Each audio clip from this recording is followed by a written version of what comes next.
I want to start with the most important week in earnings here. The 8 companies making up about half the NASDAQ 100, and about a quarter of the S&P 500 reporting. And last night, we got things kicked off in earnest with the newest entrant to the S&P 500 in Tesla. And Emily, I mean, when we look at the results here, as you broke for us yesterday, revenue coming in just slightly shy of consensus estimates, according to Bloomberg, and adjusted earnings better than expected, 93 cents versus the 80 expectation, and 23 cents year over year. But what's more, we also got the update on the delivery targets there. We noted yesterday that they had hinted about a range close to 750,000. They said that they could see deliveries rise by more than 50% this year, which would put them closer to about 800,000 deliveries for the full year. But shares are down today. What stood out to you in the update we got?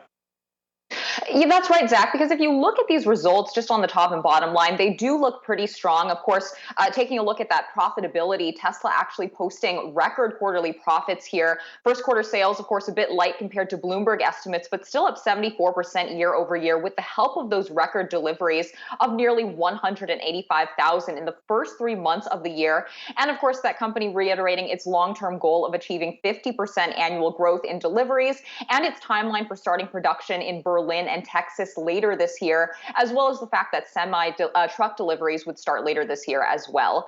But what investors really seem to be focused on here is the quality of those earnings. That record profit got a boost from things other than Tesla's core vehicle making and delivery business. We saw that pre-tax income of $533 million included $518 million coming from regulatory credits. And that's the money that we've been talking about that Tesla makes from selling credits to other automakers at extremely high margins. And then, of course, the company saw a $101 million benefit from Bitcoin gains. So again, Zach, just looking at these bottom line results, a huge boost here from things that were not necessarily core Tesla business. And I think that's something that really spooked the street as we see this stock falling today.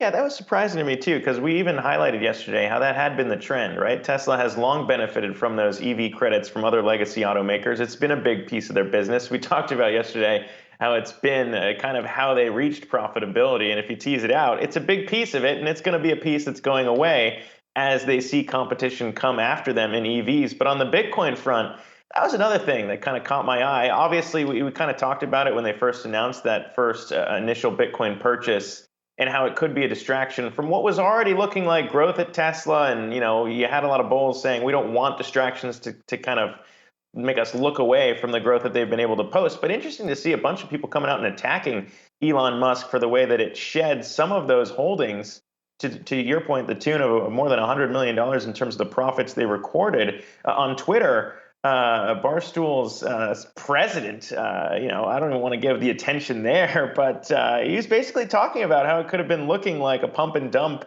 of Elon Musk, who had been tweeting about Bitcoin and the way that they sold this off. He responded to that saying that was not really what was going on here, corrected the understanding there from Dave Portnoy and said he hadn't sold any of his Bitcoin. Tesla sold 10% of its holdings essentially to prove liquidity of Bitcoin as an alternative to holding cash on the balance sheet. And I mean, to Elon Musk's credit, that was exactly what he said they were doing, right, as a hedge. I'm not sure how many CEOs out there would get attacked for a successful hedge out there if it were something other than Bitcoin, right? I mean, we talk about maybe that being the mechanism and the strategy here.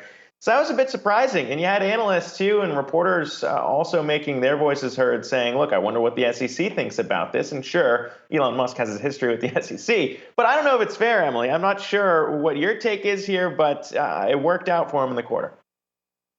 That's right. And, to their credit, of course, CFO Zach Guzman did talk about Bitcoin on the call, said that it has been a very lucrative bet for Tesla so far. Of course, seeing that profit or that income that they gleaned from Bitcoin investments already in the first 3 months of the year. But it is interesting to see that pendulum shift from, of course, being lauded and praised for that $1.5 billion in Bitcoin holdings that they posted earlier on in the first quarter, and then to see them now being vilified for selling out on a small proportion of that stake. And it does make you wonder whether some of the people attacking them are just upset that they potentially got in a bit later than Tesla did some of the buying after that news actually broke. But I think, I mean, again, Bitcoin still remains a significant portion of their balance sheet here.